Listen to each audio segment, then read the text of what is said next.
দেখেন কি বলেন, আল্লাহর কথার কোনো গোয়া মাথা আমি কিছুই পাই না। মাথা কোনটা গোয়া কোনটা?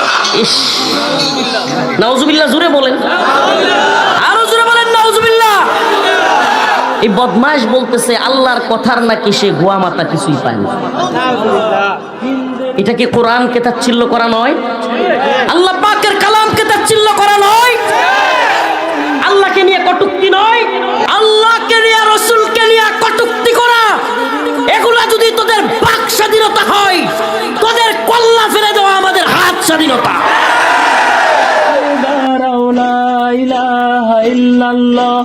আওরঙ্গজেব আসছে আবার, লা ইলাহা ইল্লাল্লাহ।